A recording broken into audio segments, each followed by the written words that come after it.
Yo, welcome back. This is R&B with 20 Talk 20. Yo, it's your boy King Karim. We here. It's your boy Dirty. Hey, it's Steph the Oracle. First and foremost, how you guys doing today?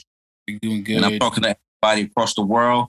And of course, I'm talking to King Karim because, King Karim, he's like, how can I describe who King Karim is to me now?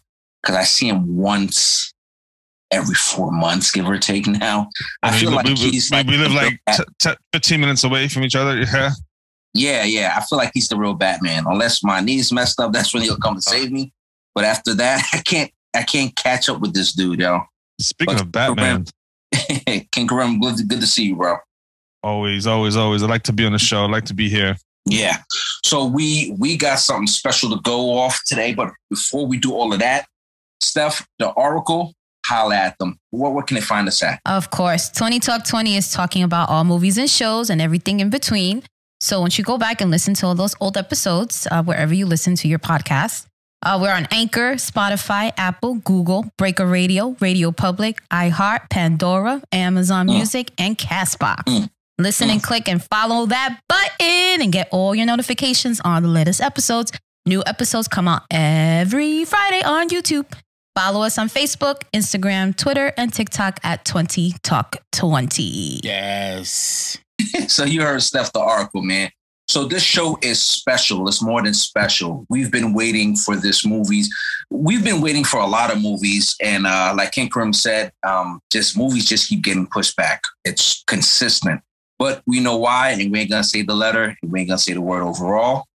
But without further ado, we're here talking about the Batman. The Batman.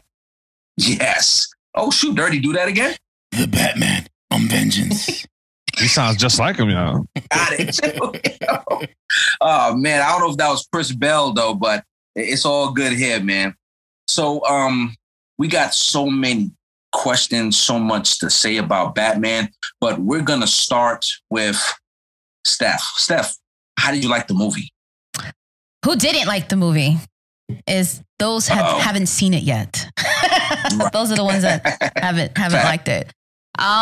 Let's just start with the star. Let's start with the star, Robert Patterson. He has come a long way from Twilight, from leaving behind the gazy eyes and vampires and werewolves. So he's entering now the world of DC. And Hogwarts. That's true. But I mean, the last time I saw him in a movie was in Tenet.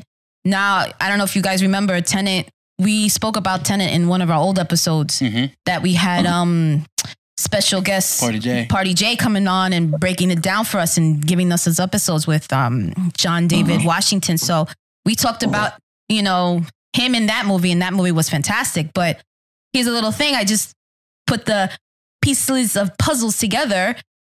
Okay. Tenet was directed by who? Christopher Nolan. Christopher Nolan directed The Batman. Previously? The Batman. Right? So it's just like seeing the 6 degrees of bacon. Is that what the term is called? 6 degrees of Kevin Bacon. Kevin Bacon is seeing like how everything is all intertwined, like having the directors and having the actors work together. And that's just how Hollywood works. So seeing him go from that, from Twilight to now where he's at, it's a long road. So I'm really happy for him. A lot of it is based on something that my love for the Batman movies. It was a different side of the Batman storytelling. I've never heard Batman hear his own words in a journals-like style. Never seen that. And I don't know how is that if it's in the comics, because I don't follow the comics, so I don't really know. He's narrating himself, his story. I've never seen that in any of the previous movies. Never seen it. Right. You do. This is the first time. So for me, like, I had an opportunity to talk to Jesse Ace, and we sat down and he was telling me, Steph, like, this is something that's pretty cool. This has never been seen before. So he was even telling me all about this stuff. So I know there was like a lot of people that are out there super, super excited about this Batman. So that was just like one of the things that I saw that I was like, oh, that was really interesting. You like the fact that Batman kept a diary? I love that. Love it. My man's journaling. He's journaling. He's scrapbooking. He's keeping the memories. Yeah, who doesn't love scrapbooking? Yeah, Batman kept the diary. Okay. About the shadows. I don't know. I felt like that part to me felt like, wait, all my secrets. If somebody found this book, they would know exactly. It's over. The whole Batman. But the books are in the cave. There, nobody's supposed to find it. Come on now. I get it. No, though. You gotta understand, King is right. What if that book just slipped into the Catwoman's hand and they had a nasty breakup? It's like page 1, log in, fighting the Riddler. My pants fell. It's like something crazy like that. It's insane, yo. Like for me, I wouldn't. Because that's just ridiculous. But this dude has, if you think about it, he has everything even in the future Batmans, right? In the comics and etc. He had everything on his computer. It's everything and anything that you need to know about a villain or how to beat a superhero. It's there. Right. He has a database. Yeah, he has a database. But going back to what you said of him narrating his voice, that's like paying homage to old school detective movies. When the detective is narrating himself with the clues and stuff like that. Okay. My name is Private Eye. Selena Kyle walked into my office and said her sister's missing. I need to find her sister now. So I could just picture it like being like a black noir, like a black and white detective film or something. Just taking it way back. Yeah, taking it way back. With the Private Eye in the background. And the scrapbooking. And the scrapbooking. So look, Dirty, we're with you. So what did you think? I thought the movie was great. I think it was a masterpiece of its kind. He did pay a lot of homage to a lot of the cinematography styles of the different Batmans of the movies. Right. And who are we talking about? We're talking about Director Christopher Nolan. He did a lot of cinematography for that. There was a couple of scenes where they mimicked almost the exact style, paying homage to him. One of them was like the Heath Ledger scene when he's putting his head out the window, when he's down going down the buildings down the block. You see he's out the window, you see the air, you see the camera just behind him and all that stuff. They did that style with the motorcycle. And looking down the block. I didn't think too much about that one. Yeah, looking down the block. But you know what also too? Like I know a lot of stuff with Matt Reeves. I was reading a little bit about him that one of his favorite directors is Alfred Hitchcock and Martin Scorsese. Yeah. So thinking about the cinematography style that you're talking about, don't you remember the opening scene that it's coming from a one-person perspective? Like everything you see is like from a binocular or whatever the case may be. That's like Alfred Hitchcock style. Right. Yeah. So with Christopher Nolan using his style, and then you have Matt Reeves using their style. And then you also have the directors from the previous Batmans. You were talking about Michael Keaton, old Batman. Yeah. So you're talking about so many different styles that these directors have taken upon themselves. And it's so organic in a sense of how it just comes forward. Right. So that to me was like really, really fantastic in their own. I mean, there's so many styles that these directors try to do. What I like about what Matt Reeves did this time around, so in the comic books, he went into when Batman was just started to become Batman, right? He skipped the entire situation where his mom and dad got shot and got killed. He skipped all of that. He went into forget the training that, he did with Ra's al Ghul. He went straight into, so man, I'm Batman and this is not easy, but I'm doing it. And this is, if y'all notice, this is actually a reckless Batman at that. There were scenes where I was like, dude, how are you gonna overcome this? How did you overcome jumping off the roof? How do you think you were gonna stop in the city when you did all that movement, flying with that body parachute, it was crazy. I was over here, I was in the movie theater like, well, this is gonna be interesting. How's he gonna stop? So there's a lot of the train platform stopped them. Right. Yeah.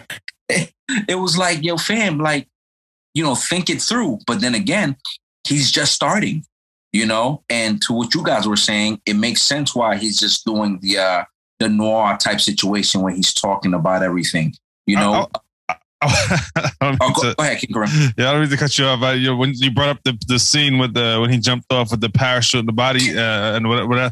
I thought Adam West was gonna come out. I'm like, well, why did they take it?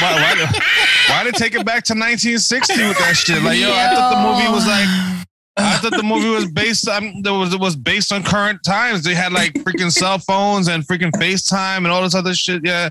You know what I mean? I'm like, yeah, that's the best they could have came up with for him. I'm like, yeah, but like, Batman's young. You don't know what time the time frame. It's younger. He's not older. This movie is not just based on a certain comic book. It's based on a series of movies, adaptations of comic book. Yeah, I get it. They took from like different. It looks like they took from too many different time periods to try to paste it all together in one. Oh, so they copy and paste. Scrapbooking. Well, like I said, they tried to make it look like, okay, yeah, this is a young Batman and he's up and coming. But they also show like, people had like iPhones and cell phones. Like, you're like, is it the future? Is it not the future? Like, what times frame are we in his life right now? Okay. Is it 2022 or is it 1922? Like when he jumped over the first parachute. I'm gonna jump in. That is the DC style. I mean, to be honest, their timeline is all over the place. Yeah. So that's the only defense that I could say. I was a little confused about that part. I'm like, remember, this was, like I said, it took a lot of elements from different comic books. This one was originally like from 1987, Batman Year 2. Because this is actually his second year. Like he's already a year invested in as a vigilante. So everyone knows who the Batman is and fear the Batman when he comes out at night to prey on his up the Raptors and stuff. And you see, he didn't even do all that. He did it like towards the end. But to me, like I just found it like he was like an emotionally wrecked human being. Like the loss of his parents, he never got over it, so he needed something to do. And then, what do you mean you need something to do? What does that even mean? He needed a purpose. Go pick up another hobby. You ain't got to be doing all that. I'll give you another example of what confused me. I'm just saying. I'm just gonna say for the rest of the episode. Scrapbooking. Yeah, I'll give you another example. They gave him like an old car. You know what I mean? Like an old muscle car. 19 Plymouth. Yeah. And meanwhile, they had like a 2024 Lincoln crash into the it was like a brand new spanking car like that just came out. Like, whoa, that you know what I mean? The one that the Penguin was in, right? But this Not the Penguin. You gotta remember, this was great because you see him going through all the errors of him not stopping, of the car stalling at him when he's turning it on. Like you see the errors that he's trying to perfect. Because growing up, all we saw was this perfect Batman that we saw like in the comic books. He's older. He's like in his 30s. Batman was never perfect. Sorry. No, in the comic books and it shows, they make him seem like he's this perfect superhero. Okay. I get it. But now we never see the young side of him besides the animated series. But now you see like the younger side of him, like literally like growing up and how his losing his parents affected him. Trial and error. And then now he sees. Like, spoiler alert, when they kill was it Mitchell, the mayor? The mayor.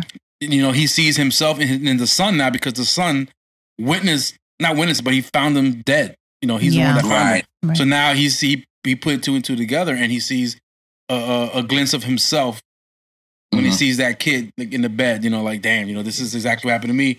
Maybe this kid, and then I started thinking, it definitely showed his empathetic, sympathetic side of Batman in this movie, because that was what you like, that whole scene, like when the kid's father died and he found the dead body. Yeah, just it shows that hey, I can as Batman and Bruce Wayne, I can relate to him.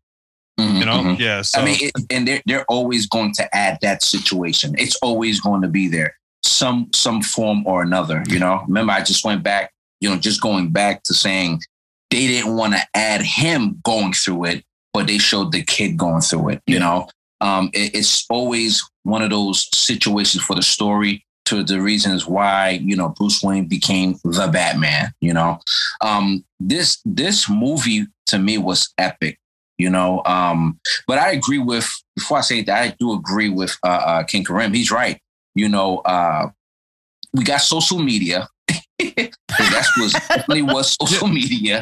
The Riddler was all over it, and then all over it, and he's driving a 1970 Plymouth.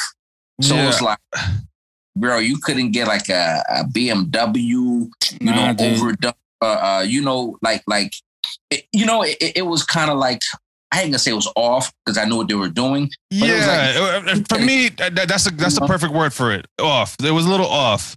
Mhm. You know, even when he was doing the stakeout with Catwoman and was he in his cave or he was in a building next door? Like, you know what I mean? Like, Was he in you gotta his remember lair? in this movie, Wayne Manor was donated to the orphanage.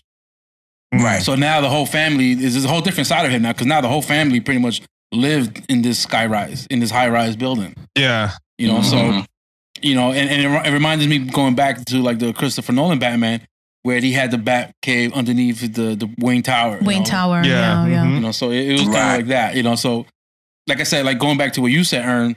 You know, like if I would have seen his parents get killed in the beginning, I would have like, you know what, this sucks. But like we've seen this over It's and been over. done. Yeah. It's been done. Right. So the fact that was They didn't eliminated, even because do we know that. the story. Yeah. So, Yeah. know, For sure. and the fact that they went back and kind of like dwelled into the mom, that she had like mental issues and stuff like that. This is like something that we've never seen that. I've never seen that before. Exactly. It's something that's never been seen. And then for me, it kind of explains a lot, though. I mean, if you're thinking about it, if there is a history of mental illness, I mean, it's genetic. It could pass along. I'm just saying that Bruce Wayne. That's true. Yeah, they were saying like this is like off topic, but they were saying that like just to be funny, that Batman's is he's going through like schizophrenia and he's fighting like a clown and he's fighting all these. That's not funny. I'm just saying. All his enemies are like imaginary people. I'm just saying it's not funny, but okay. Because I want to know who's the they. I want to know who's the they. I mean, is he a little crazy? Yes. I think. Yeah, they said it's probably been confirmed that he's definitely a little crazy. You know. I mean, like, look, man, dude took a semi-garbage bag and jumped off the building, and I'm like, bro, how are you going to stop? I was over here just analyzing how is he going to stop? Like, because that type of glider, that's made for when you're like around the Rockies, you know, those type of area when it's open. It's not for the city at all. But again, I don't think anything's made to jump in the city. Just throwing it out there. Okay. Between sky rises, I don't know. Right. So to your point, and it's like, yo, dude, like, what are you doing? You know. But you're thinking about Matt Reeves' direction of this movie. Year 2, I'm still trying to figure it out. My body's getting bruised up. But here's the weird part, you know, about that whole situation. This dude's armor was so bulletproof. His whole body armor was so bulletproof compared to other Batmans. I was like, wait a minute. They threw like 80 shots at this dude. Yeah. They didn't hit him in the face at all? Maybe that was the one thing they got right. I think they did shoot him in the head, but then his helmet was bulletproof also. You know, like. Bro, I mean, the car ain't right, but at least the suit got to be right. Yeah, you know. I'm just look, man. That suit was just bulletproof to a T. I was over here. I loved it, you know, because I love these type of movies. But you know, again, I get it. It's just the movie's gonna be like, okay, he did good here. Oop, he didn't do good here. Oh, he did great here. Oh, he did horrible here. You know, as Batman. But again, it's still, to me, it's a great movie. So let's take a look, you know, at Batman, because I love doing this part. Comparison, right? So I love Batman. I love all of them except for 2. You guys probably gonna agree. George Clooney, a movie. Who? And Who? George Clooney. Who? Oh, there you go. There it is. Right. Who? Don't do Arnold that to George. Schwarzenegger as Mr. Freeze? Who? Right. Yeah, okay. I did like Joker. I did like Jim Carrey as the Riddler though. No. He wasn't in that movie. He was in that series though. No, he was not. With George Clooney? No. Not with George Clooney. No. That was Val Kilmer. That was Val Kilmer. Nuh-uh. Know your Batmans. Know your Batmans. Hold on. So you already know what I'm about to ask. So far, who do you like best out of these Batmans? To me, there's Michael Keaton's for me, right? I'll start it off. Number 1. I mean, if you're gonna fight me, then fight me. But Val Kilmer Michael Keaton did it right? Then after Michael Keaton, I feel like you have to go with Christian Bale. Him and Chris Nolan combined with everything that they've done, it was extraordinary, And then I think you would have to stick with Robert Patterson as 3A. And then you got Ben Affleck at 3B because Ben Affleck, he quit because, due to a lot of issues that they had with the whole situation. I think he wanted to be a producer on Batman as well, but it didn't work out. Irreconcilable differences. Something to that effect. But that's my order. So let's start with King Karim. What's your order for Batmans? Who did the Batman? I would give Christian Bale 1 and then go Michael Keaton 2. Ooh. Wow. Then, I'm curious why. Me too. Yeah, I am. I mean, I think Christian Bale brought made the like he looked like he did his homework when he tried to play Bruce Wayne and Batman, and showed us like how serious, like he had the most serious Batman I've ever watched in any of the movies, and showed how prepared Batman was. Like he was always ahead of the game, except Dark Knight. not like Robert Patterson. Yeah, he wasn't. Right. Yeah. I mean, except when it went up against Joker, that was the first time he showed his how he wasn't ready. But but that's why I think Christian Bale is definitely number 1 for me. Okay, but I understand what you're saying, but you got to remember, the director's direction. So for Christian Bale to be prepared, it took him 3 movies. No, as a believable character, as a believable Bruce Wayne, as a believable Batman, he definitely put I see him as number 1. Oh, okay. Yeah. As a if I was to say, oh shit, this that would be my most believable.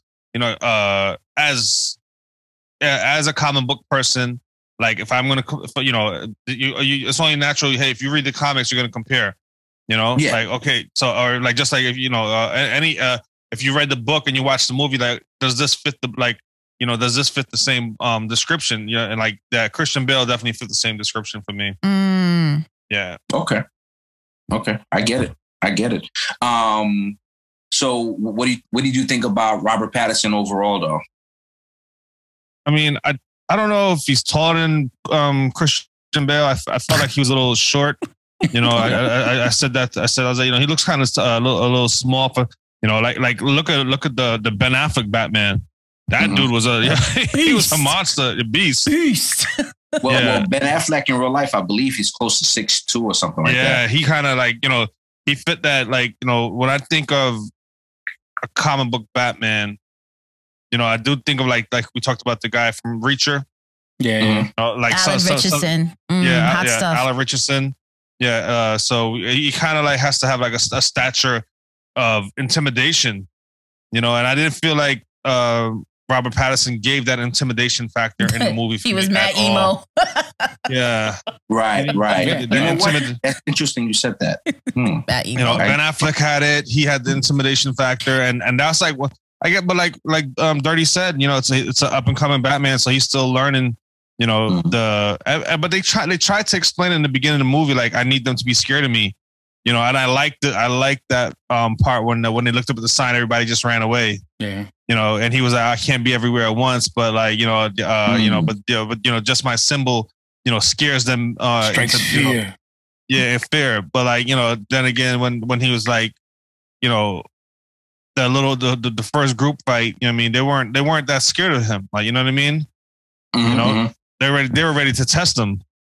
Right. Right. So remember, he's a novice.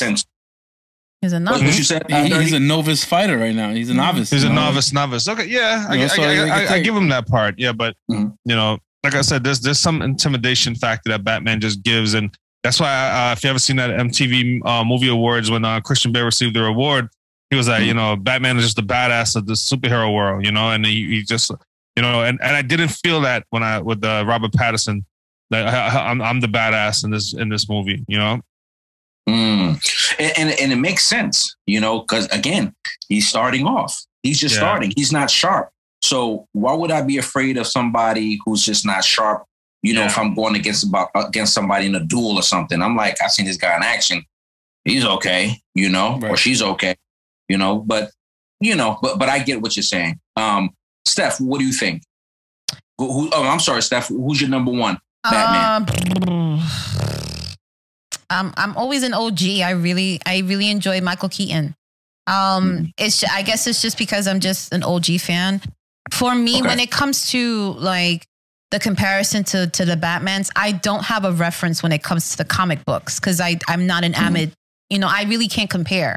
So for me, if Batman was he was the first Batman I've ever seen. So it's like I have to have everything live up to him at this point. You know what I mean? Because he was the first one that I've seen. But through the years, I've had an appreciation for Christian Bale. I think for me, seeing his interaction between the Joker and with Heath Ledger's performance, that was something that we were looking forward to. And it was just like the duel that we were all waiting for. And it got so much hype and it lived up to the hype. Did the Batman live to the hype? I'm not sure. But was the movie successful? Yes. Yeah. Was it great? Absolutely. Was it different? Absolutely. So I think, for me, like, I don't want to compare it just to compare it. I just want to see that there is growth in Batman himself. And the growth is seen through the eyes of Matt Reeves. Matt Reeves has done phenomenal work before. He's done Cloverfield, which is another sci-fi movie. If you've ever seen sci-fi of Cloverfield, he's done the one-person perspective, the same style, same shooting style in the Batman as well, with Robert Patterson in the opening scene. He's also done Planet of the Apes. That was another phenomenal movie that you see his direction. It's just like, he just takes things and he does it differently. And I truly appreciate that. It's like, but for me, like, if I don't read the comics and I haven't seen the animated series, I only have the movies to use as a reference. But Christian Bale, really, for me, you know, I appreciate his performance for sure. I just want to touch base with Steph, and I like what she said about, you know, it's just different, so you have to be accepting of it and be ready to not be ready to be surprised. You know, like, I was very surprised by the whole style of movie itself. Absolutely. You know, so, you know what I mean? Just that's why what she was like, how it's hard to compare to the other movies because, you know, it's a whole different direction of the Batman series. So, you know, you have to try to say, okay, hey, this is different. Let me give it a chance, you know? So true. Very, very true. And it's like this movie is just, it was epic to me. But let's continue. Dirty. You know, it's your turn to shine, bro. What do you think? Who's your favorite? Going in order, I would do Michael Keaton, Christian Bale, then I would do Rob Pattinson. Then I have all the other ones I would put down on there. Before Ben Affleck, really? Only because Ben Affleck didn't have his own movie.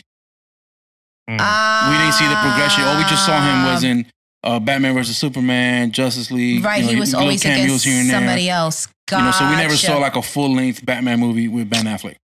And to see, you got to realize with all these different movies, we're seeing different stages of Batman. Now we got the young Batman. Right. Michael Keaton was the older in his 40s Batman. Right. Then we have Christian Bale like in his 30s. Yeah, Michael Keaton was the experienced gentleman. You know, then you have he wasn't scrapbooking. And then you have and then when we have Christian Bale, we see like him in his 30s, but then you see like going to Raj Al Ghul, going to the Himalayas and practicing and becoming going to the League of Assassins and all this stuff. Like, you see him getting experience, real world experience. You know, like this is a younger one. You know, he's being molded. He's molding himself to be a vigilante. You know, so I kind of I digged it. I dug it. You know, like I said, there's different styles, and we see different stages of Batman here, and this is a young stage of Batman. Get it. I mean, it's yeah. Look, man. Like I said, I'm gonna go see this movie once again with one of my peoples, and this movie was worth the wait, though. Overall, I think it was a perfect timing because now we're getting into all the movies that got pushed back is coming out. It's going to be a lot of battle for the summer for all these big movies to come in. But Batman definitely set it off right. Let's look at the villains. Man, I love this new kid, man. He's played in other movies, Paul Dano. But, man, the way he played the Riddler in this one, I felt like he had the Joker type energy to me. The whole situation was just nuts, and it got nuttier and it got nuttier, and it felt like this Riddler was like perfect at what he did. I was I don't mean to cut you off. I was reading something and I was and like he basically he's like, you know what, the mask is not scary enough. Let's wrap my head in plastic wrap. And he was like, it was his idea to like, the back of his head and his hair to be like wrapped in plastic wrap. You know what I mean? It was just, yeah. But it's just those little nuances and those little changes make a big freaking difference. They make a big difference. He's like, he was like, I don't think this is terrifying enough, and it was his idea to when I said, and you know what, it did make, he definitely had some this like. This sinister look to him. Sinister. Let me scare the crap out of these people. Yeah. But let me tell you something, right? I was talking with Jesse Ace again and talking about that. And he was talking about how is it that the introduction of the Riddler was the one scene that scared the shit out of everybody. And it was something that was really unique because some people saw it and some people didn't. When I saw it, I hit him in the shoulder and I was like, yo, did you see that? Did you see that? He goes, no, what are you talking about? When they first introduced the Riddler, a lot of people didn't notice it. I noticed it right away. I noticed it right away. What do you mean? You noticed it where? His first introduction. His first introduction was he's on the roof with the No, he was not. No, he was not. When you see him, when he was in the same room as the mayor, a lot of people did not notice him. And bringing that up again, that pays homage to like psychological thrillers now. Zodiac Killer. Is it okay? Yeah. Mm-hmm. What else? Seven. The movie Seven. They always starts off with the victim being killed. That's when they're a victim. No, but you see the villain performing the act, but they never show you who it is. Right. Psychological thriller.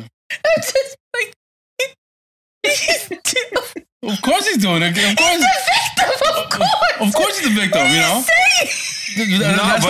I'm saying that's how psychological thrillers start. No, but this was a psychological. No, but this was like Dre's saying. This is so he's and even like you said, like is he the victim? They were all bad guys, right? You know what I mean? So the Riddler didn't see himself as a bad guy. Yeah, he didn't see himself as a bad guy. He was killing the bad guys. He's killing the bad guys. He's stopping corruption.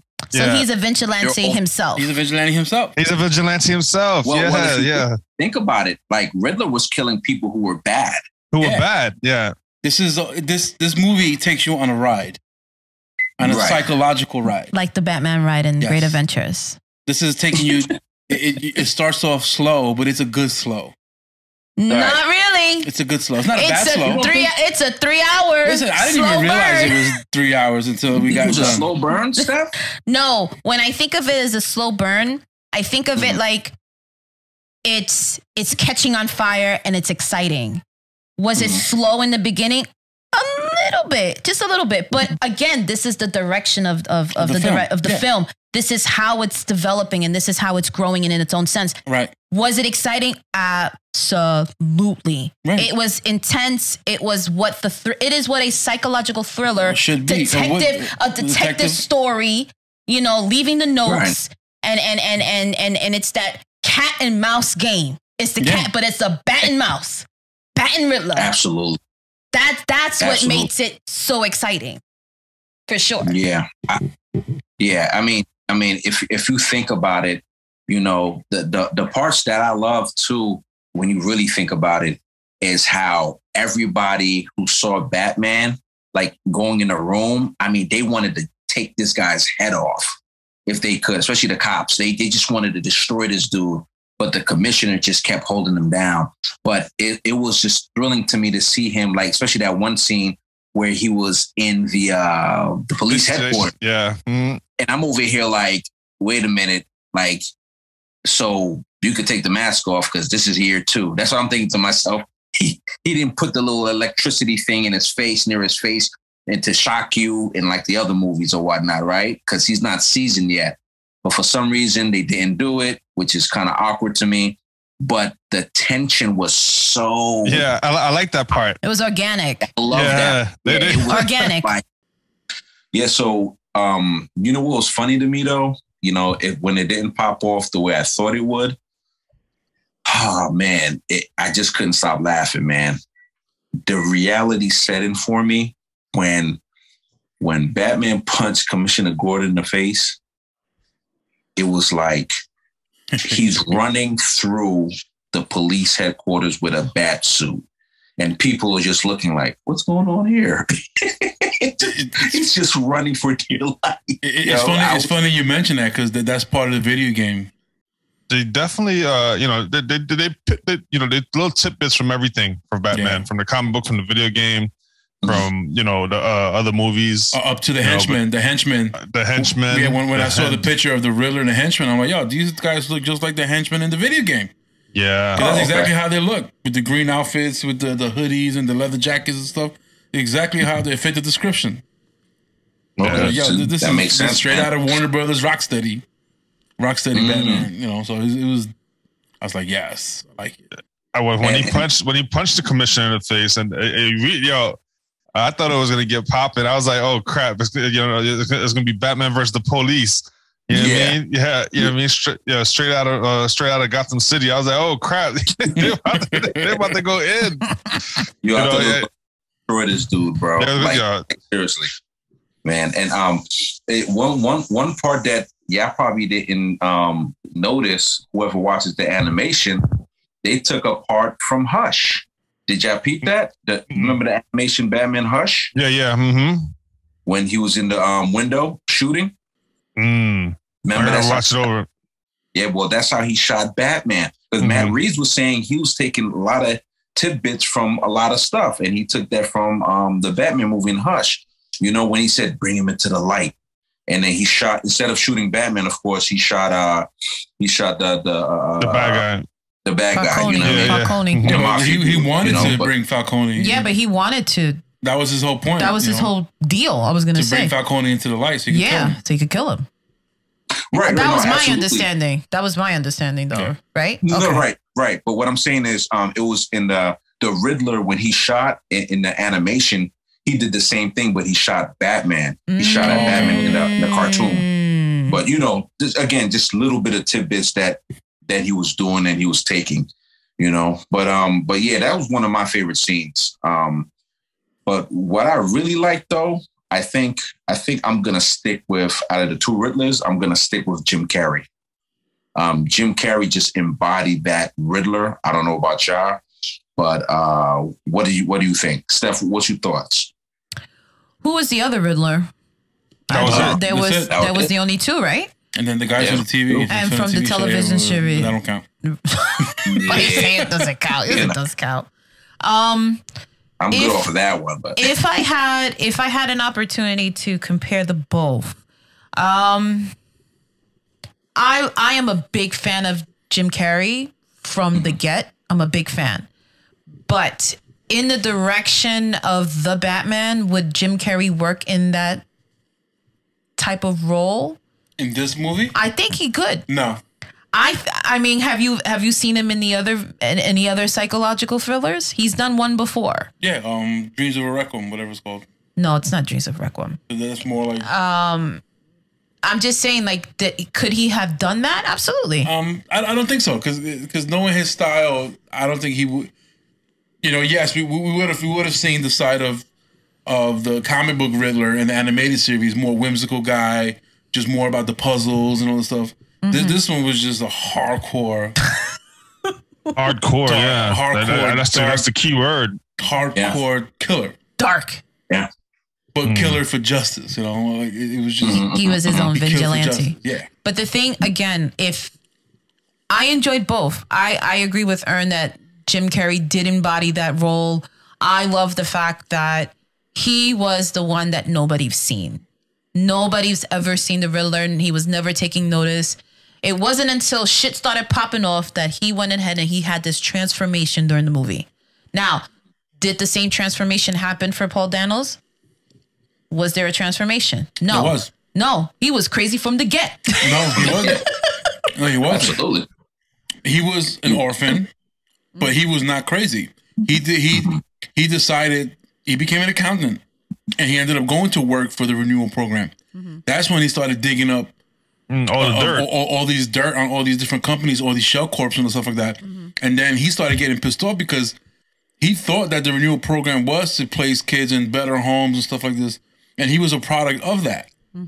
He saw all the corruption up close. Like the orphanage burning down, all the stuff so it was like, for him, it was just form of justice. He had a reason to be upset. He had a reason to be upset. But wasn't an excuse to kill the people the way they did.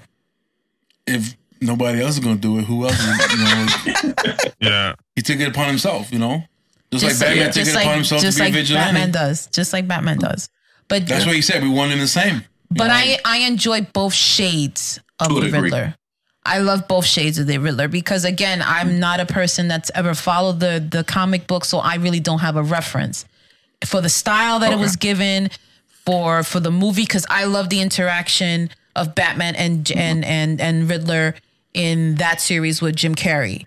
And I love the Two-Face. I love that characterization. I love the back and forth with them. It was, like you said, it was whimsical, it was funny, but Jim Carrey made it work. Just like Paul Dano made it work because of the direction that it was at.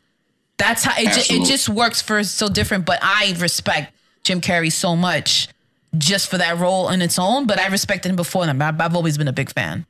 But absolutely, Paul Dano is a young dude who's done some work. This is his best work by far. As a dramatic actor, yes, because he's been in other movies where it's very comical. He's more like in a comedy series, was it The Girl Next Door? Yeah, but so it was always like a funny role. Yeah, but my first he always played that nerdy kid, But to see him, shift out of that role, it was different. And I think he took a book out of Heath Ledger's book. Out of Heath Ledger's page, and just deep dive into the. I agree. But I mean, my first introduction to Paul Dano was in his early movies was Taking Lives. He was a serial killer back then in the movie with Angelina Jolie and Ethan Hawke. So that was my first introduction to Paul Dano. That was a psychological thriller. That was a great movie. And so for me, I saw that in him already. So that was my first introduction to Paul Dano. But I remember seeing him in There Will Be Blood with Daniel Day-Lewis, and I was like, that was such a good movie. So to see that different side, it was to be expected. He did awesome. He was phenomenal. Listen, if he doesn't win an award for this, he should win an award for this. My man played a good Riddler. What about Robert Patterson? Rob Patterson, on vengeance.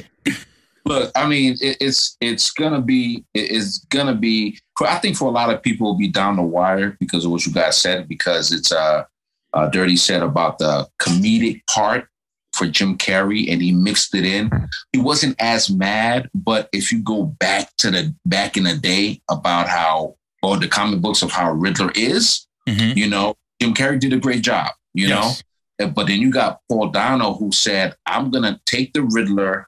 And I'm going to add the Joker into it a little bit. And you're like, whoa, like there's a lot going on here, Yeah. So, I don't know if you, like you said, I add the Joker in, but I think that you know, they want to show the sinisterness of the villains in the DC world. Like, you know, he was like, you know what, this guy the Riddler was a killer, so you know what, we gotta keep that mentality a little bit, you know, and they were all crazy, so we have to like show, and that's what Heath Ledger did with the Dark Knight. He showed how crazy the Joker was, right? You know how you know, so like that's the I think that's the kind of feeling they want to give the audience, like moving forward with like Batman and the villains, especially, you know, because if you read some of the reviews, they said it's a villain-based movie.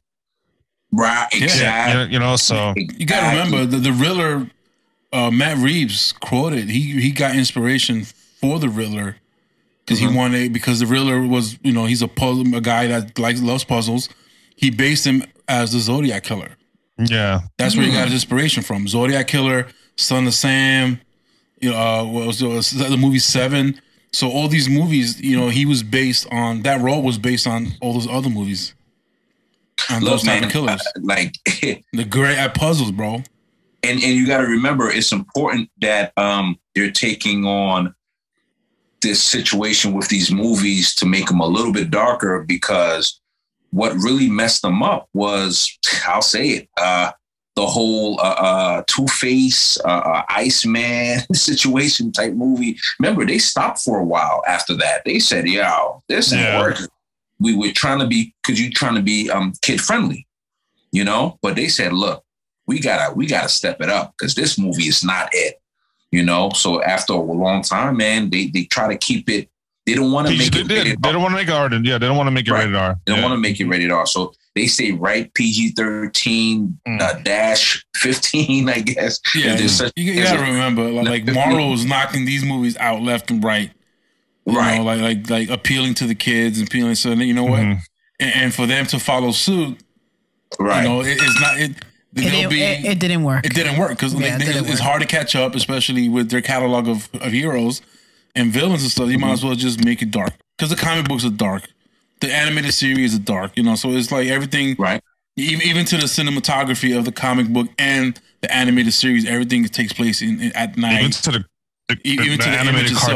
animated cartoon movies is like, yo, they're not for kids. Yeah, it's not for kids. I said, Batman be fucking them up in that shit. I'm like, yo, ain't no other way to put it. Yo, if you watch some of those cartoons, I'm like, yo, what? Yo, I'm like, oh my god. Yo, Kid Kareem said that, man. It's that one scene in that animation in Hush when he says, even the Joker was copping please. He said, I would have said it was me. Batman was mollywopping. Like, even what's the name said, I'm gonna shoot you if you keep hitting the Riddler like that. Yeah, it was bad, bro. It was bad. One of those movies where you're like, yo, I love it, man. But so it's safe to say the Riddler was justified. Definitely did his thing. Yep. Okay. So let's move on to Catwoman. Hold on, Kid Kareem. I'm gonna let you go first, but I just gotta know: Zoe Kravitz, Michelle Pfeiffer, Anne Hathaway, or Halle Berry? You gotta throw her in there, right? Halle Berry is the equivalent of George Clooney. Who? Don't you dare. Which is true, but don't you ever say that to Halle Berry again, which is true. But look, Kid Kareem, what's your thoughts, man? Oh, I mean, she definitely fit the build and the style of the Catwoman. I liked it a lot. You know what I mean? I liked her style. I liked her costume was nice, simple, and it gave exactly what the Catwoman was supposed to look like. You know what I mean? And a modern Catwoman. You know what I mean? Definitely not no tail. You know what I mean? No pointy ear. Though the hat that probably had a little pointy. Man, she had like a beanie. She had the skull. She had the half cut Scully. She had a Scully. Yeah, little Scully. The pointy ears. Yeah, the half cut Scully. You know what I mean? You know that's gonna be trending soon. You know what I mean? And in the malls. Yeah, and I feel like the only thing I felt that they kind of Could he have done this movie by himself? I think he could have done it by himself. He didn't need a Catwoman in there. You know? Yeah. Wow. He didn't Really? Yeah. They didn't have to. They didn't have to have her. Explain to me. Explain to me. Like the side story of Falcone being her father. Okay, the micro stories. Yeah. Didn't. Yeah. Pull Exactly. him in. Yeah. Didn't need another. Huh? They didn't pull him in. The micro stories didn't pull him in. Yeah, I felt like it took away from him, and I really wanted this Batman movie to show me something more, to show me more about Batman, and show me something I didn't see about Batman. But they definitely had to, move the focal point a few times away from him to her, and could she have been in the sequel? I think she should have been in the sequel. I mean, let him get his shine. Let Robert Patterson get his shine, and no co-star, just straight gangster Batman fucking up the police. You know what I mean? Yeah. Interesting. Steph? I disagree. I think the only reason why I disagree is because the whole timeline of Falcone, it ties into the parents. So this was the first time I've ever seen the parents being looked as the bad people, only because the father had arranged to have somebody be taken care of. And, I don't know if that's something that's in the comics, that his father was, somebody that, go out there and take care and handle business. The story that he did help him when he got shot. Yeah, that's in the comics. It is in the comics. See, yeah. I would have not recognized that reference because he was a doctor. Okay, so then if that was not included, could have it worked? Yes, absolutely. It could have worked without Catwoman, but why not? That's what I'm saying. Because all the other movies didn't have Catwoman in each of them. Or did they? Yes. And she came in on later on. They always come later on. Yeah, but they're in later there. on. Yeah. Except for the Michael Keaton Batman. She was in the first one. Michael Keaton? Yeah, Michael Keaton Batman. Mm-hmm. Wasn't she in the first one? She was in the second one. No, she was in the second one. Batman Returns. Yes. Batman Returns. So I guess what King Karim is saying, since Robert Patterson, knowing him, he probably signed on to 2 more Batmans, let's say, with Matt directing. So, he could have just had his own. Like, we'll bring her in later. They did it in the other movie, the series. So I get what you're saying. But then again, I agree with Steph, But Dirty, what do you think? I kind of like how they introduced her right away. They didn't give us any backstory, which, it could potentially lead to her having her own movie, her own origin story, or how she became Catwoman. Mm-hmm. Because usually, like we always see, a person that's like in distress, her life is chaotic, and then something happens, she falls in a thing full of cats, and then she becomes Catwoman. So, but the way we see her right out the back, being acrobatic and stuff like that, and jumping out the fire. She can take care of herself. Yeah, right. So we see like this side of her that's not being bad, but almost being good, playing a vigilante also. Right. I mean, but the question, it hasn't been done. That's what I think what Karim is saying. That it's been done. It's been done. I like the chemistry going. Could have been without Catwoman, of course. Mm-hmm. Of course, he could have been front and center. But what if I'm saying Catwoman's in every movie. So Anne Hathaway was another Catwoman. Like, she was a phenomenal. She was a Catwoman too. So are we gonna rate which one's the best one? Oh yeah, right. I mean, that's the whole point. But let's start with Dirty. We'll stick with you. Yeah, who do you like most overall thus far? Anyway, as Catwoman. My first one, I will put Anne Hathaway. Yeah, me too. Me too. Then I will put Zoe Kravitz. Mm-hmm. Mm-hmm. Mm-hmm. And then Michelle Pfeiffer. Yeah, I would have done the same order. In that order. The same exact order? Same exact order. Yeah. Wow. I would have done the same order. That's pretty impressive for Zoe. I would have put Michelle before Zoe. Before Zoe and then Zoe? Okay. Then Zoe. Yeah. That's how I would have done it that way. Yeah. Only because, you know what? I'll stand with my decision. You know, I did like the way that they portrayed her as the comic book, stuff like that. The only thing that was different was she didn't have blue or green eyes like she always does in the comic books or in the show. There's a whole different side of Catwoman. Okay, let me add another Catwoman for you.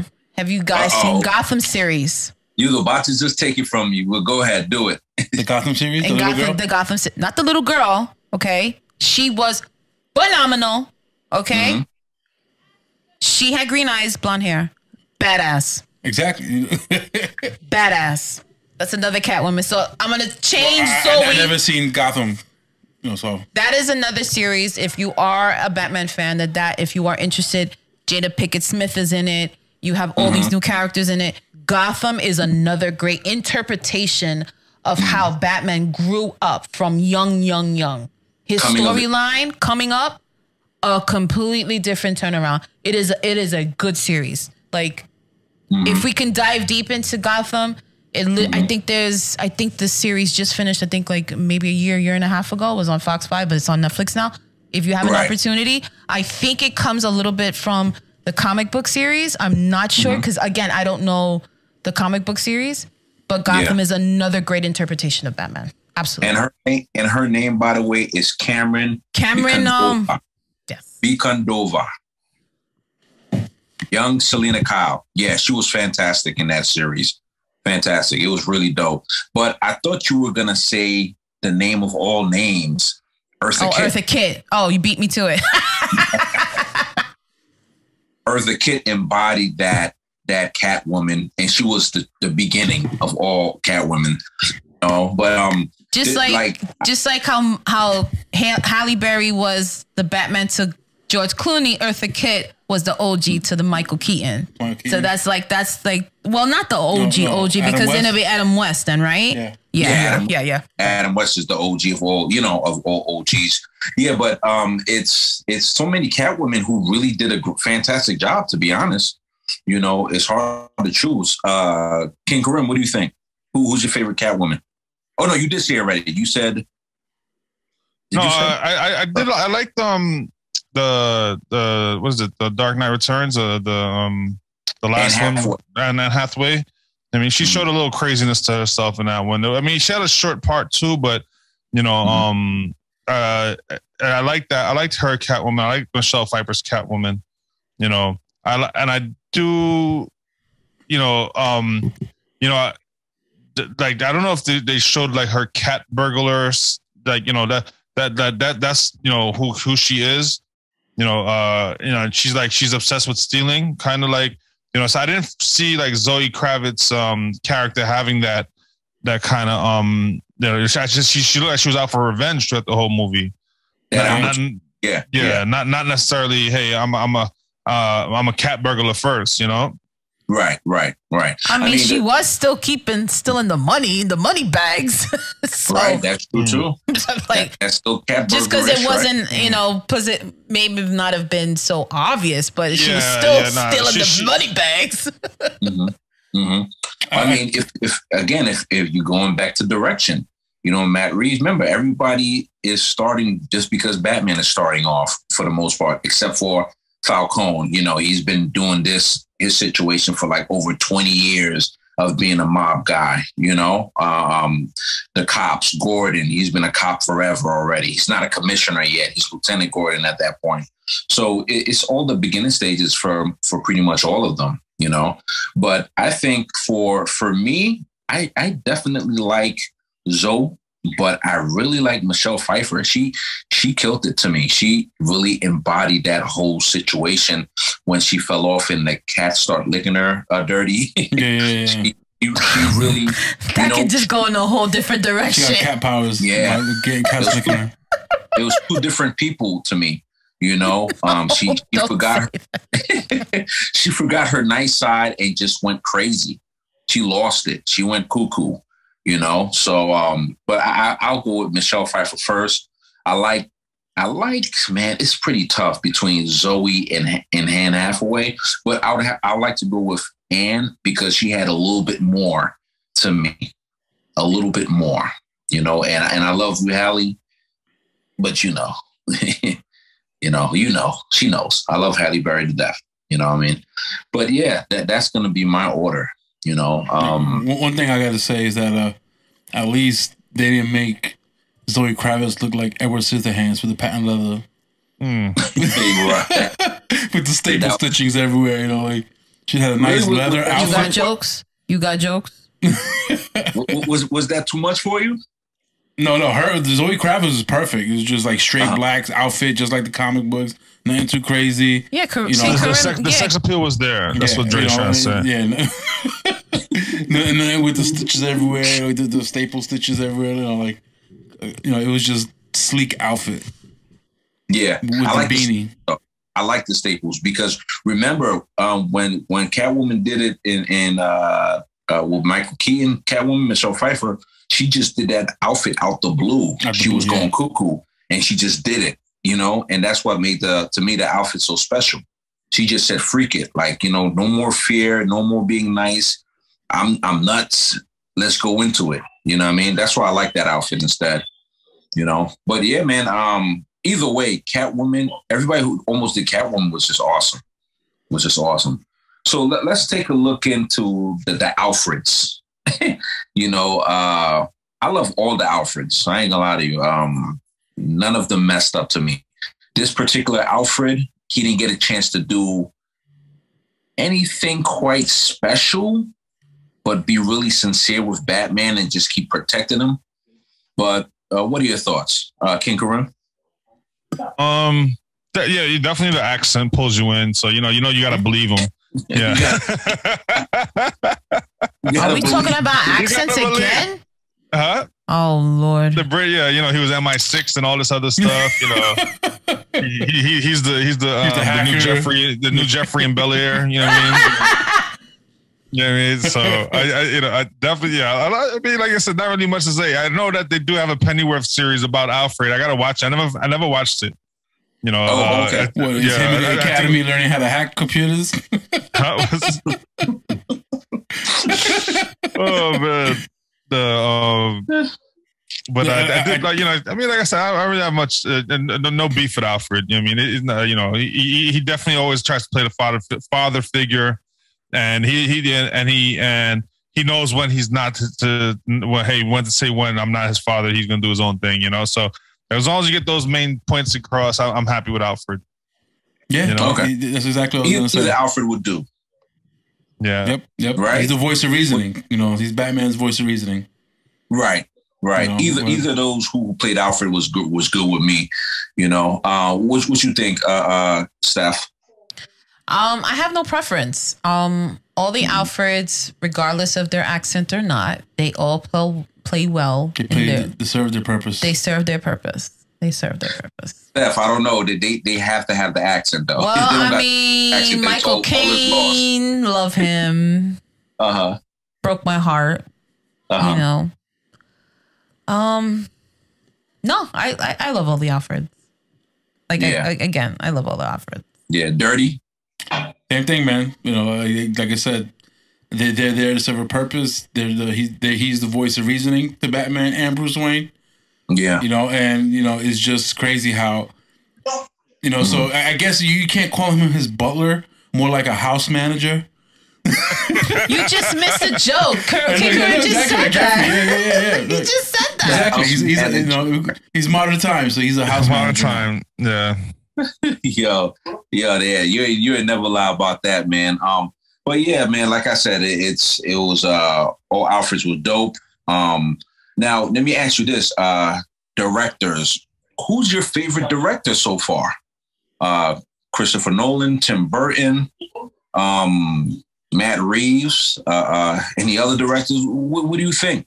I don't know. I gotta stay with Christopher Nolan for now. And maybe if I see another the Batman series, I'll maybe change my mind. But right now, it's still Christopher Nolan. Yeah, I gotta agree. Yep, same thing. So, same. Yeah.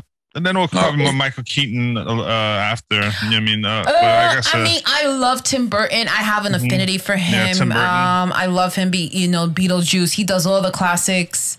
So his style is very distinct. Yes. So you can tell right away if it's a Tim Burton film, and I love that through his animation, through his work of arts. I mean, at one time we had an opportunity to go see his Tim Burton experience in the city a long time ago. But I mean, it was something you've seen all his handwork and all the filmography. He had some Batman stills. It was like a really great experience. So the design process, creative process, you see how his mind works. So that is an experience. But Tim Burton, I mean, he's an experience in itself. So for me, I have a different respect for that. But for the purpose of directors, everybody has their own take. But I'm with King Karim, Christopher Nolan, the Batman trilogy. I mean, fantastic. With that being said, though, Christopher Nolan, man, legend, that guy, legend, my God, anything he does, you know what I mean? Christopher Nolan forever, But yeah, but I'm excited to see what Matt Reeves is doing right now. So far, so good. So let me ask you something. Was this more of a reality film where things are realistic for a superhero with no powers? Do you ever say to yourself, like, Batman never had any superpowers? No, I mean, he doesn't have superpowers, but we're thinking about the other Batmans, right? He was so smooth at everything he did. He was smooth, but again, we're going back to Batman's been doing Batman around that time for like years, right? Season, probably 10, 12 years of cleaning up Gotham compared to this one, but then Christopher Nolan, when he first did the first Batman on his trilogy, he got smooth pretty quickly, within the movie. It was like, damn, you smooth already compared to he's just starting out, because he's been a few years in already in the movie. He's already like, I would say, experienced vigilante. He graduated. He's like his sophomore year in high school. He graduated. He knew what to do. He knew he saw the syllabus. He saw, all right, I got this. And then just kept it moving. Saw the requirements. He said, I saw and he understood the assignment. He understood the assignment. He understood the assignment. King Karim? I guess you could say they kept it. They tried to keep it down to earth. But I think they tried to keep it down a little too much. Like, this is Batman, this is the philanthropist, the expert, what we call him, the engineer, like, you know what I mean? Like, the architect. The architect, I mean, we didn't get to, see that, well, like you said, he's growing still, but he's a billionaire, a trillionaire. Come on, you got to come up with something better than that 1970 Plymouth. You know what I mean? Why are you still stuck on that Plymouth? Nah, he's right, man. Yeah. Like 1970 Plymouth. Yeah. Nah, it's a classic car. but like you said, you can't be on TikTok with that. You know what I mean? You ain't got no business being on TikTok. No, I mean, like, you're a vigilante. Sorry, I felt like the timeline. Only the Riddler could be on TikTok. I just felt like the timelines didn't match up for on certain tech things. You know what I mean? Batman was a tech dude, So he was missing Morgan Freeman. Is that what you're saying? The R&D from Wayne Manor, Lucius Fox. I don't know. I just felt like I get it, like, where we said that, they're trying to show the beginning stages. I know Bruce Wayne ain't come up with that damn parachuting thing, jumping off that thing. Nah, that Dre, he wasn't ready, bro. He wasn't ready, man. He wasn't ready. He wasn't ready. He wasn't ready. If you want to like compare and contrast, like when he met Lucius Fox in the Christopher Nolan series, he was like, "Hey, I need something for spelunking." Like, you know what I mean? And he looked at him like, yeah, and he was like, "Spelunking." He's like, "Yeah, oh, okay." I think I know what you're talking about. You know what I mean? Right.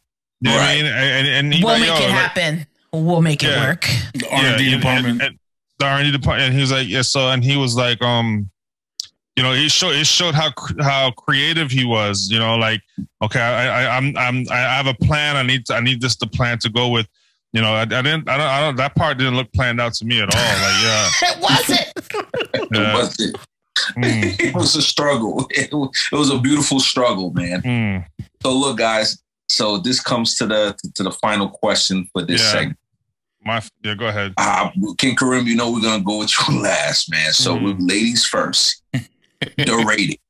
So I want to take it back a little bit. Like maybe if we guys can take just a summarize from beginning to end and just talk about little quick bits of how the movie started and what did you think about it? Because I think it's important that we really dig deep into, you know, the main characters, as Ern mentioned before. You know, we have focus on the Batman, we focus on Catwoman, Riddler, but we really got to talk about Gordon. We have to talk about, you know, all the other characters, Falcone. So they're just as important into the movie. So from the beginning, we're introduced to Riddler, right? Riddler comes in, he's killing the mayor. This is how the whole thing starts, right? For me, going in, I thought it was a horror movie when he was like breathing hard and looking through the window and like a creep. And he was like and he was just like, I really thought, okay, like they're gonna make this go. Like I was like, should I get ready to jump? Like to be startled? Like, you know what I mean? Like, so, you know, and it definitely still had those points. Yeah. And, but that's how I felt going in, like in the beginning of the movie, you know? And that's like really like had set the tone for the movie. Yeah. It did, for me, going back to the beginning, you see him put the tape on and then putting the tape on, like the duct tape, opening it, pulling it apart, and then wrapping the guy's head. It had elements of Jigsaw. Jigsaw. I really was like, oh crap, they're really going for a horror flick deal, and I was like, yo, you gotta this one you're gonna be jumping out your seat. I wasn't prepared for that. And Saw was another psychological thriller. You know, the man was a cop and everything. Redemption, and you know, like he couldn't get insurance money and stuff like that. So you took us on this journey, and then especially with when they had like the I forgot which character it was, when he had like the rat maze around his head. From Saw, from I think the commissioner was not the commissioner. There was another. The captain. Was it the captain, that was caught? Actually, no, that was the commissioner. That was the commissioner, right? Mm-hmm. Yeah. The corrupt cops. The corrupt cop, yeah. So seeing that mousetrap and the mouse coming in, it was like very reminiscent of Jigsaw. Yeah, thinking about it. Definitely horror movie feel, you know. So, you know, just like this, and then like you said, let's summarize it. It's not a movie you think the good guys win all the time. You know, I didn't feel like I felt like the Riddler kind of won in this movie. Yeah. Okay. He destroyed the city. Like it's underwater right now. Yeah. Yeah. I think I'm telling you, it gave me that again. You got to go back how it gave me that, and I tell you, it gave me that Joker feel.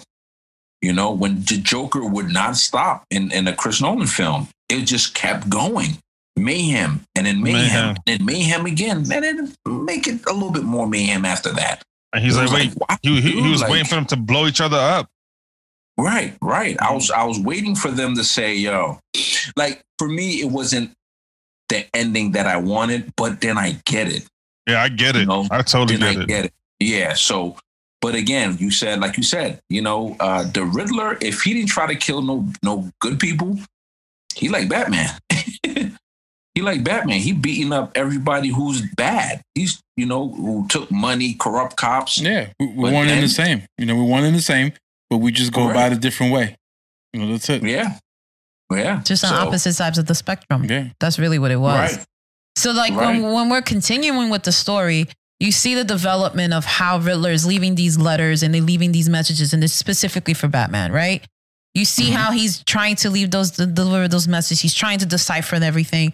Then how is the story continue? Now it's like, again, it's like the cat and mouse game. We're trying to figure this out, the psychological thriller. We have detectives coming in. We have the cops coming in. Everybody's all corrupt. And then the only person you could trust is Commissioner Gordon. Because everyone is corrupt in the precinct. Jeffrey Wright.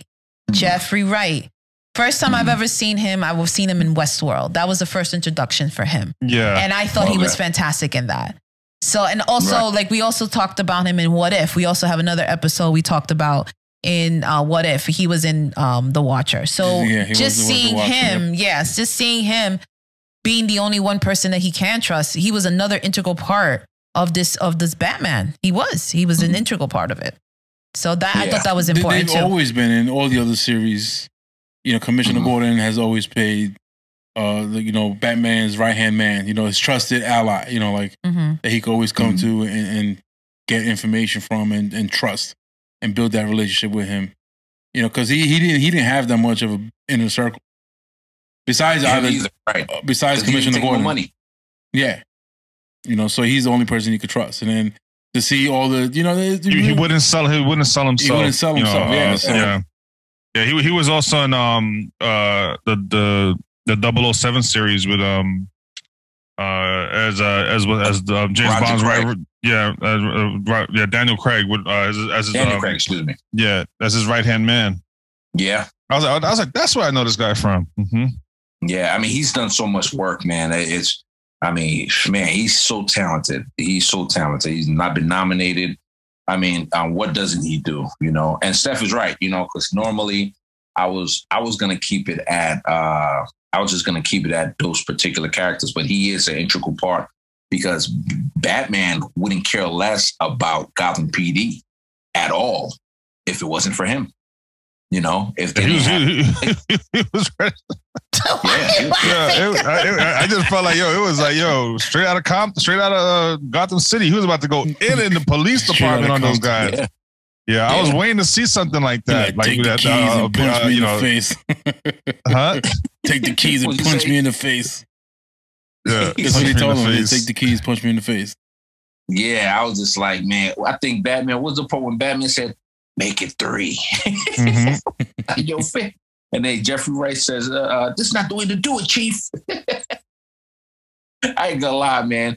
That dude, like, that Batman was about to lose it in the police department. Yeah. But Jeffrey Wright, man, Lieutenant Gordon, at the time, he's lieutenant. Yeah, I got to remember that, The chief, the commissioner that he dealt with, he actually died. He got gunned down too, because he was another corrupt cop. So it paints a perfect picture for them both just coming up, to do right by the city, to do right by Gotham, together, and again, Jeffrey Wright is just a remarkable actor overall, that's just easy. That's just easy to say, Steph, who else we got? What other characters we as we're going through the movie, we're being introduced to the Penguin now. So going into his lair, that was another introduction. I don't know if you remember the opening scenes with the twins. The iceberg palace. The iceberg palace. So now Zoe Kravitz is being introduced. She's going in. You've seen the dance scene. And they're opening the door. You see the twins. I only recognize them from Teen Wolf. And I remember them getting their faces punched in every time they opened the door. Yeah. They had the comedic factor. That was a comedic touch to break the ice. Well, break their faces and their noses at that point. It's just funny because like when we were watching that scene in the movie theater, like every time they get fucked up, and I was like, these kids. I kind of said it out loud. These kids been getting fucked up since 1990s. Since Teen Wolf. Oh my God. The twins hilarious. I remember them like that, but that's hilarious. It's hilarious. And it's so funny, like seeing them like that. And then now you're going into the scene now you're being introduced to another character, which is Colin Farrell. Now I know a lot of people did not even recognize him. I didn't recognize him. And I was just like, I didn't know until end credits. I was just like, are you serious? That was Colin Farrell. And a lot of press release were saying that he was doing the press junkets that they didn't even recognize that was him. See, I'm glad we're talking about this because now this penguin was particularly different than all the other penguins. The other penguins were, he's always underground, was afraid to come up. He ruled the underworld, whatever, and all this stuff. And he still technically did, but he did. But this one was like he was also like something like an orphan millionaire too, or something like that. Yeah, he's like a businessman. Right. Not an orphan, but he did, have some kind of. He did come from money. Yeah, he wasn't an orphan. They threw him away. They threw him away. Yeah. Yeah, because he was so ugly. Cobblepot. Yeah, he was like heir to Cobblepot. Yeah. Yeah.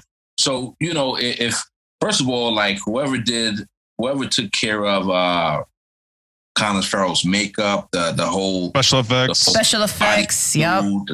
I hope you don't really look like that, man. Oh my God, I can't. Wait, who don't look like that? Colin Farrell. Let me see. He does not. Huh? He doesn't look like that. Oh, okay. Yeah. That's why nobody could have recognized him. I did not recognize him at all. I didn't know it was him. I was like, what? Look, at the end credits, like, that's not him.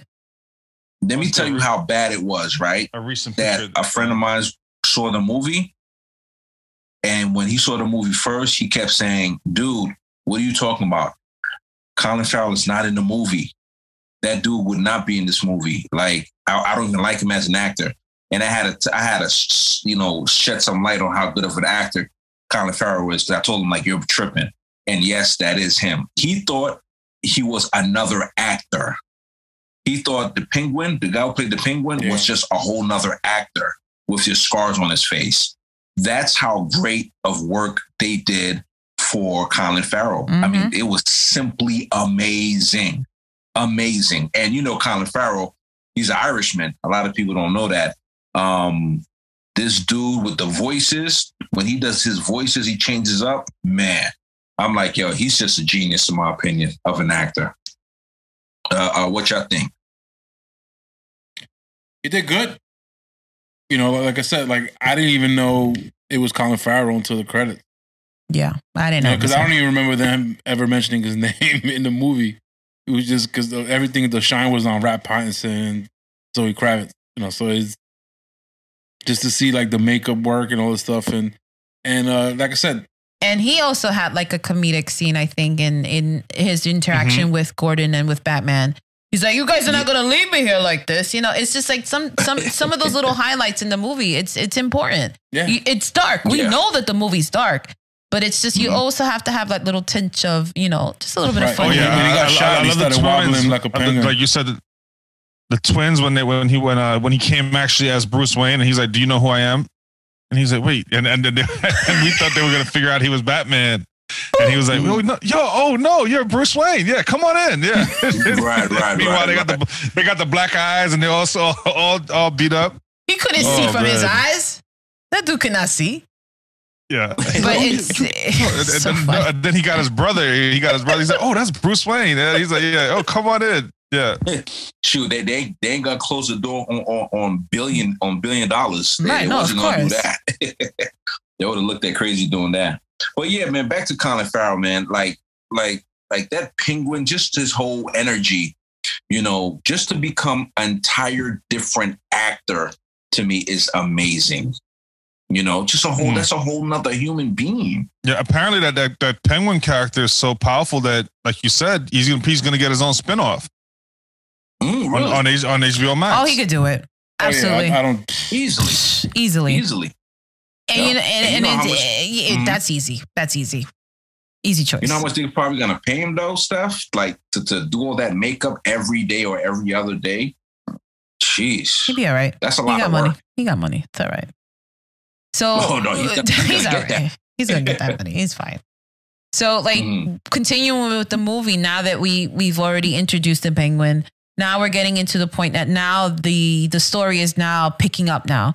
So now we're discovering what the Riddler's plans are. And we end up going into a scene where now the Batman they see the maps. Now, I got a little lost between myself and King Karim because we both took a little nap in between. So it's a little bit of space in between. And really, that was really just because he's been working all day. I've been working all day. The scene is right. It's nice and dark. You have the reclining chair and stuff like that. So the situation was how it was. You hear him snoring and I'm hitting him. I'm like, get up. So, I snuck my own food in. Yeah. So at this point, by the time I might open my eyes, now everything is blowing up. Boom, boom, boom, boom. And I'm like, what is going on? What did I miss? So now at this point, this is like now Gotham is being burned to the ground. So what are you saying, Steph? Should it be 3 hours? No. No. Should the movie have been 3 hours? Yeah, but that was reminiscent of what a Batman movie is. Explosive with the bombs going everywhere, the city's in turmoil. No, that's what we usually see in a Batman film. But did it have to take that long to get to that point? Yeah, that's what Steph is trying to say. I totally get what Steph is saying right now. I'm gonna have to revisit my score. I'm gonna have to watch it a second time to see if I feel the same way. So this is based off for me. My review is based off one watch, and I really want to, like Steph and I told you guys, I need to really watch it a second time to get the full take in. I don't know. I mean, for me, I understood why it had to be that long. Nowadays we're dealing with. You got to remember, DC is battling Marvel, and they're so behind. They're like literally so behind. Marvel is up like how many movies to one? Yeah, to one. Maybe one. And really nice. All those Avenger movies were 2.5 hours long. Yeah. Yeah, and they stuck right there, right around 235, 235, 238. I wonder if that's why they charge us so much for these damn tickets, because the movie was 3 hours long. We got to mention that AMC was charging more money for the Batman for the Batman tickets. Yeah. Oh, I mean, it's gonna happen, man. But it was a movie that took a page out of Netflix book. Golly, this guy. It's a movie that they needed, that had to be done, and they did it the correct way. Again, you go back to the villains. They added more than one villain, more than two villains this time. And you're starting to notice the theme for DC and Marvel. Spin-offs is gonna happen with each show, and et cetera, et cetera. The list goes on, And like I said, they did a remarkable job. They did a remarkable job with the Penguin. Colin Farrell, I want to understand what they're going to do because I want to see some action, So this is going to be interesting. Is it going to be like Sopranos? He's just a mobster and he's a great actor. I don't understand how they're going to do it, but, I'll wait. Falcone's character, he's another phenomenal actor. I mean, he's from Transformers. He was in so many different roles. He's another one. Yeah. Phenomenal actor, and he's just so versatile, and he has so much range, And Falcone's story alone is enough for a whole movie, or even a whole spin-off. Whole series, a whole spin-off, absolutely. There's potential for a lot of spin-offs. He's responsible for a lot of the stuff. The Two-Face story and all this. He has so much stuff to talk about with Falcone, and how did I see it? Did I believe him? Yeah, I believed him in this movie. He was ready to choke his daughter out. That's how dark this. He choked the mother out. He choked the mother out. Choked the mother. Yeah, choked the mother out. He choked the mother out. Just like I did your mother. Just like I did your mother. I was like, damn, dude, what did the mother do? I understand she's trying to shoot you and kill you, but what did the mom do first? But John Turturro, man, first and foremost, that guy needs his roses, like right now. He's one of those guys who doesn't have to be, the head actor, the leading actor, to make an impact. Nope. To make a powerful impact, man. He's in the same range of Samuel L. Jackson, if you want to be honest. I know Samuel L. Got him a little bit, in my opinion, because Samuel L. He's been in the most movies ever out of actors. He's been in like over 200 movies or something like that. But John Turturro, man, he's special. He's special. So I believe he started with Spike Lee, and then it just never stopped after that. It just never stopped, man. He just kept going. But yeah, Falcone was just an awful, awful human being. This guy was bad shit, yo. Like, damn. And it worked. Like a true mobster. And it worked. True gangster. And it worked. True gangster, bro. Like, he snitches. He's definitely a really awful gangster. Cutthroat. He snitched. The Rata. He snitched. What didn't he do? Killed his baby mom.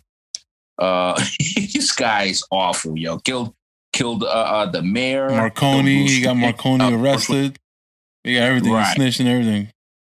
Right. They think he killed Bruce Wayne and his mom.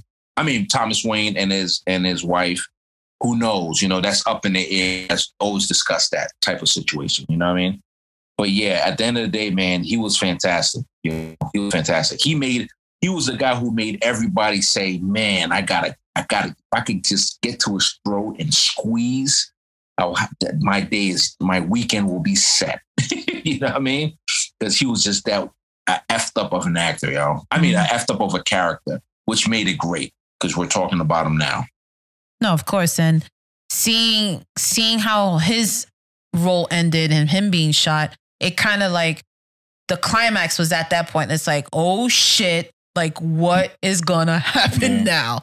So going through Batman, now that Riddler, that beautiful scene where it zones in on Riddler, like Riddler's like ready, I'm ready to reveal myself. That in itself was a scene that I was like, oh no, like it's about to go down. So that scene itself was, I was like, that was like insane. Again, it's like one of his typical psychological tools at the end. They're waiting for you. Didn't catch me. Here I am. Here I am. I'm waiting for you. I bested you. I was like, checkmate, bitch. I was totally, I was totally unexpected when Falcone got shot. Was not prepared for that to happen. You know what I mean? And then like they kind of had to explain to you, oh, bring him into the light. Like for me as the audience, I couldn't figure out what bring it out into light meant. You know what I mean? And like they use the personification or the metaphor of him actually coming out into the light, and he shot him. It was a literal meaning. Yeah, it was a literal meaning. Yeah, we thought it meant like, you know, everything's gonna unravel. You're gonna unravel. Yeah, no, but he meant it literally. Reveal the whole plot. Nah, and it was the other way around. It was taken literally. Like, show my dude in the light so I could catch a good shot. Bang. That's it. Because he knew he would never get him. He couldn't get him. No way. You're right. You're right. Yeah. And that was his opportunity to do that. So now you have Riddler. Now he revealed himself. He's here now. He's getting arrested. What's the next step?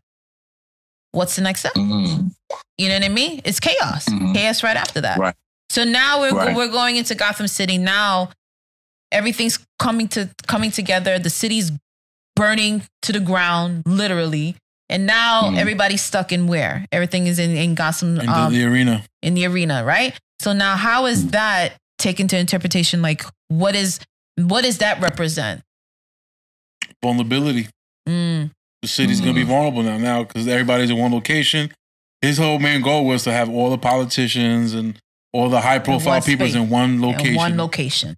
And that part when he blows up the whole island to lock him in, that's part of the video game.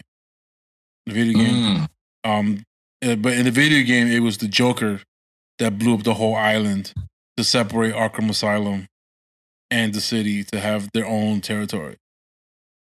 Oh, okay. So it was that to me. That's like one of the best part of the movie. Like when the whole scene that now we see Batman rappelling down the raptor and all that stuff. Now before my man just come out the shadows. I'm Batman.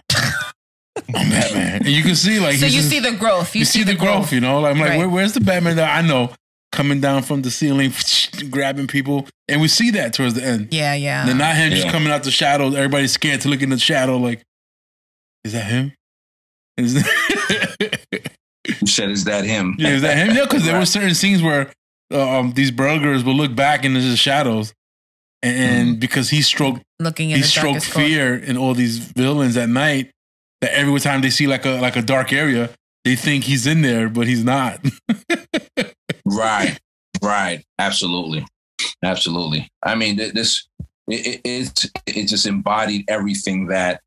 It embodies everything that, you know, that's been going on between animation, the video games. I mean, everybody who is gonna love this movie.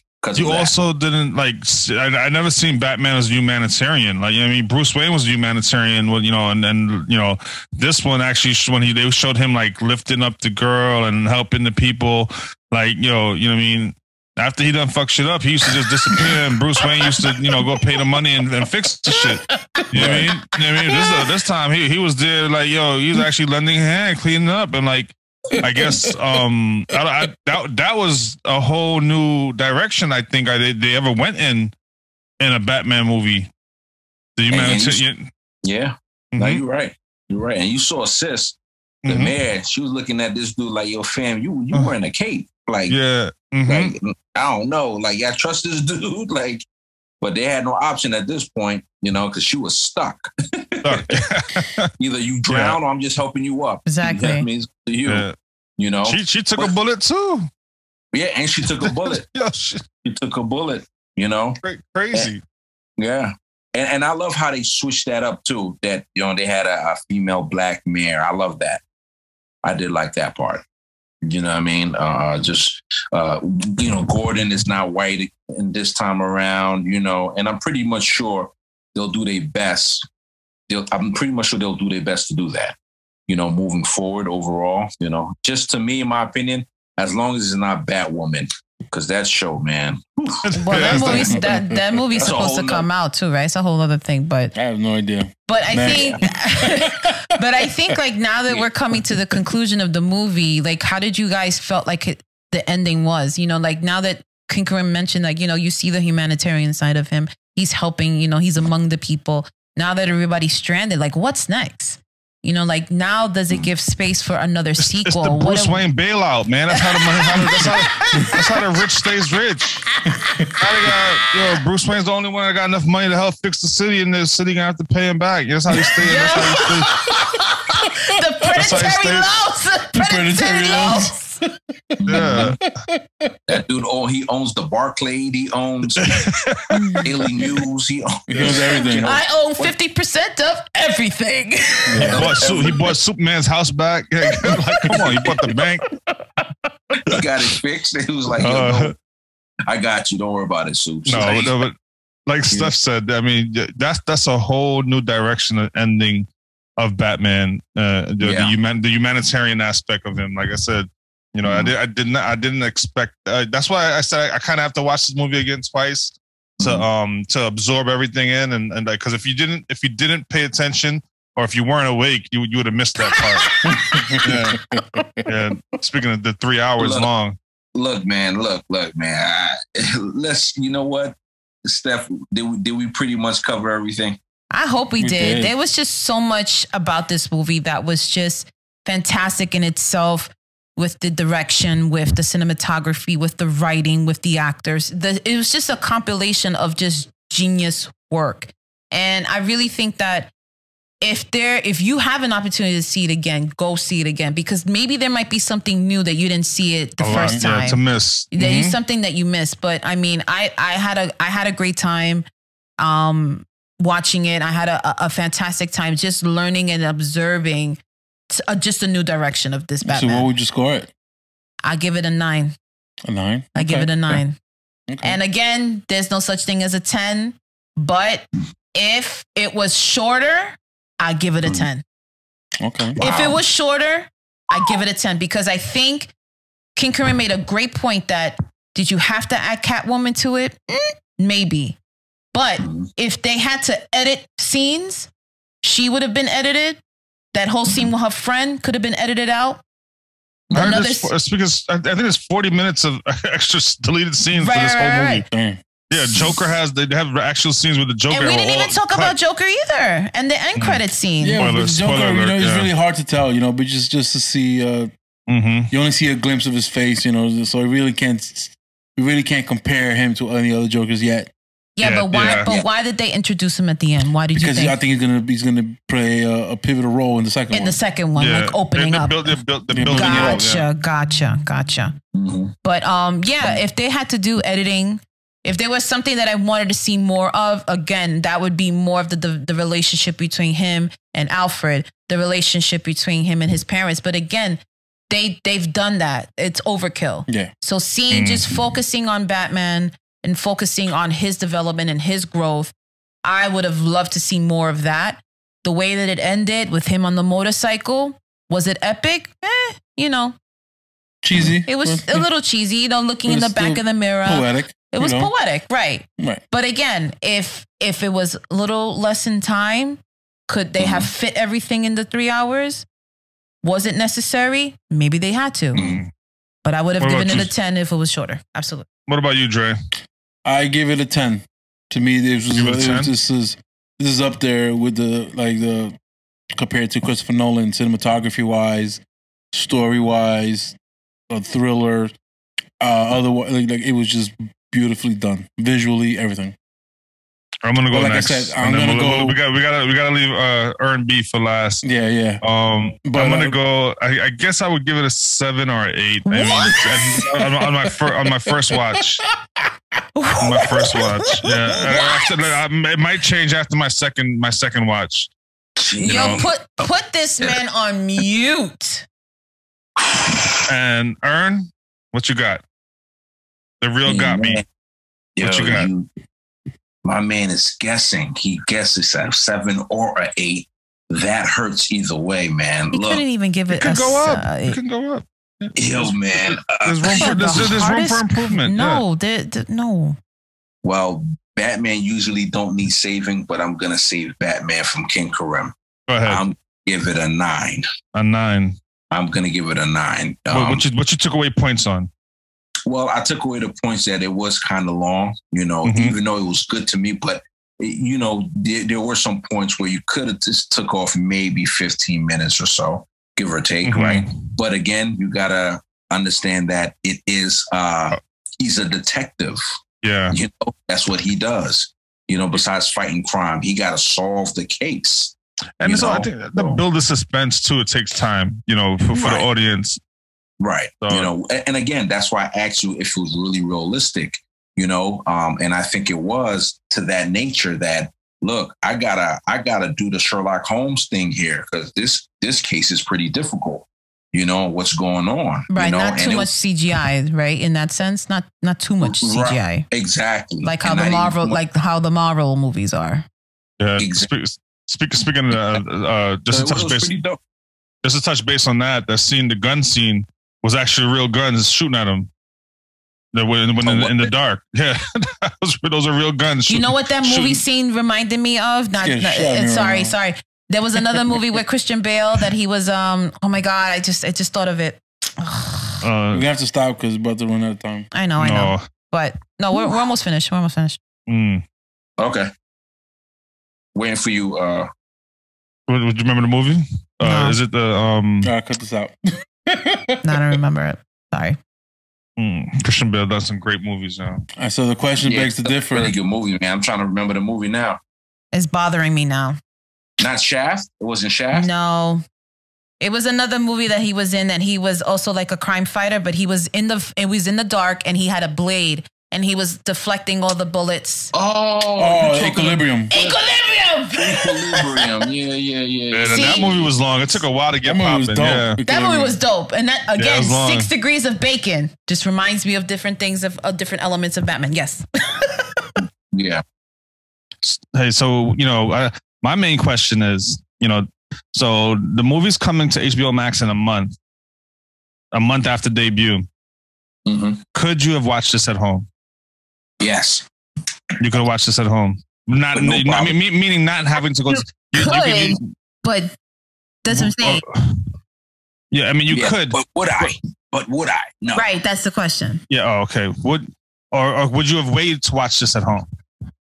No. No, you had to run and go see it right away. To the theaters, absolutely. Like right now. Not now, but I could have waited. You could have waited. I think I could have waited too. No way. Yep. 1 week was good enough for me. No. Oh no, you're right. You had to see it. Day one. You had to see it in theaters, Dre? See it theaters day one. That's what I'm saying. I wouldn't have waited. I mean, we did, but I'm just saying. No, I mean, after you've watched it now, then you ask yourself that question: Could I have watched this at home? Well, given the if you have the right TV and the right surround, the right mood, then yeah. And I think it'll look great on the LGC one. Okay. All right. That's the promo. Yeah. You knew he was gonna mention that. No, seriously, like it gets old. Here's the thing. I'm just saying. if I go to the movies, it is a reason for me to get out the house. It is a reason for me to do something different. So I went to go see it the first day. It was great. Now they're gonna have it on HBO. I'm gonna watch it again. I can wait another month to go watch it. So that's how I feel about that. But still, okay. You don't have to go run to the theater to watch it the second time. Not for the second time. For the first time, yeah. For the first, yeah. Not the second time, no. Okay.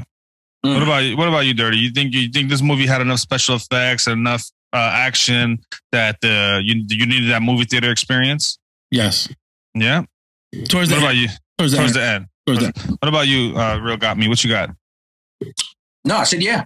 Yeah, they had everything you needed for the movie theater experience. Everything I needed, man. Like, you got to understand. Besides, again, I'll just say the two names: Val Kilmer and George Clooney movies. Mm-hmm. You know, those two Batmans. After that, man, every Batman is in the theater. Every Batman. It's no questions asked. There's nothing to think about. You know, King Karim, could you have watched this at home? Let's see. I think I could have watched this. Something in the third person, just like Batman. Of course, you could have. Yeah, I think I. Oh, you know, King Karim, you could watch Marvel movies at the house and you'll be fine. Yeah. No. Here's my thing. Like, he give it 7 and an 8. This dude could have waited till next week or next month. I think I could have waited till next month to watch this at home. Yeah. Like, why would you even be surprised about what he's saying? I'm like, oh, I'm not, but I just wanted to say, geez. Unbelievable, bro. I can't believe you, man. I can't. 7 or an 8. You just not sure which one.